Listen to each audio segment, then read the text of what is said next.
Is facing a 5-year jail sentence appealing his conviction on gun and drug charges. We'll get to this in this half hour, but first Jane has the news. Gun possession in Dallas.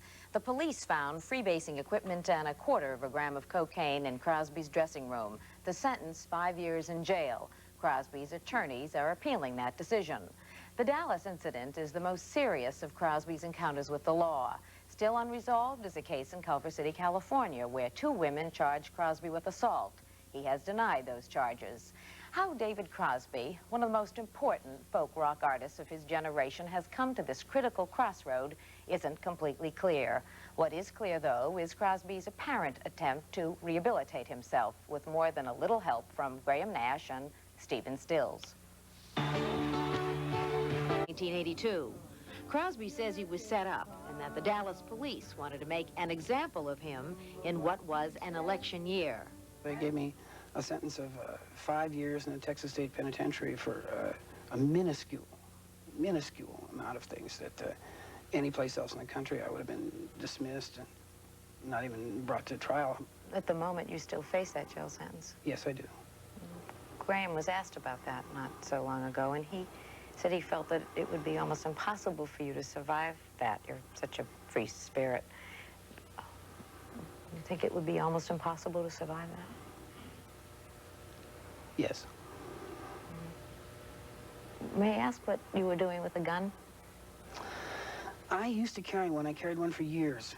I no longer think it's necessary. It probably wasn't necessary then. There's the unfortunate incident of my friend John Lennon, which sort of gives a good example of why a person would, if they thought about it, maybe want to carry one. At the time of your arrest, you were freebasing cocaine, according to the police report. According to them, yeah. According to them. Do you want to deny that? I don't think I was doing anything when they came in,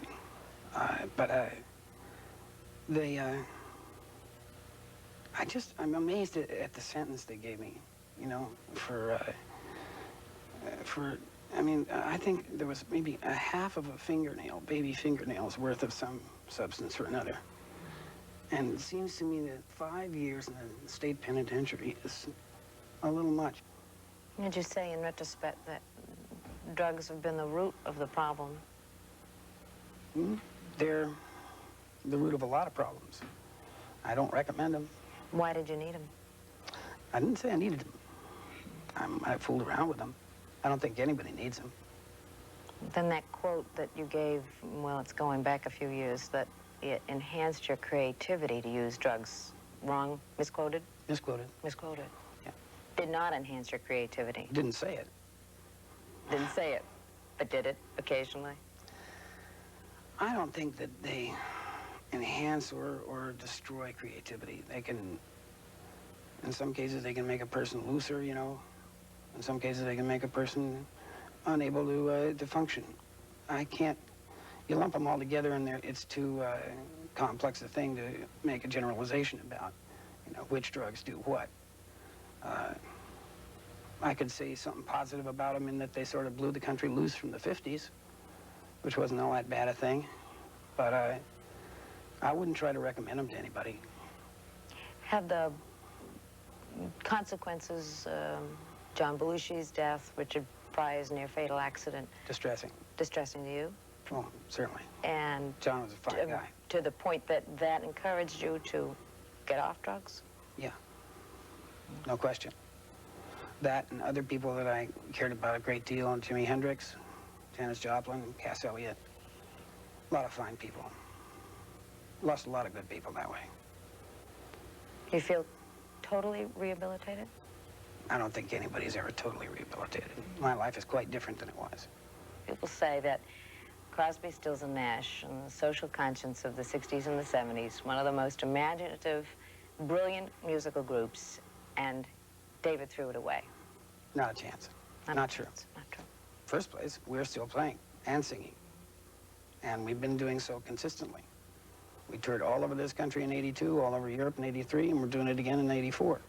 So I don't think we could have possibly thrown away a group that's working steadily and doing good work.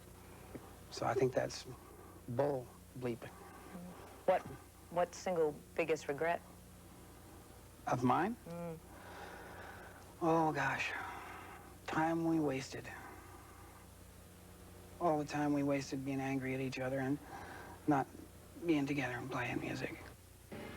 Trying to put his personal problems behind him, Mr. Crosby goes on the road with Stills and Nash. And that begins Thursday in Boston, and then moves on to Philadelphia later on the week, and coming up to New York, August 14th and 15th, Chicago, heading out there August 19th, Kansas City, August 24th, and moves west after that. I started listening to the words there, and they have a deeper meaning for me now, Pat. Thank you. New technologies for looking at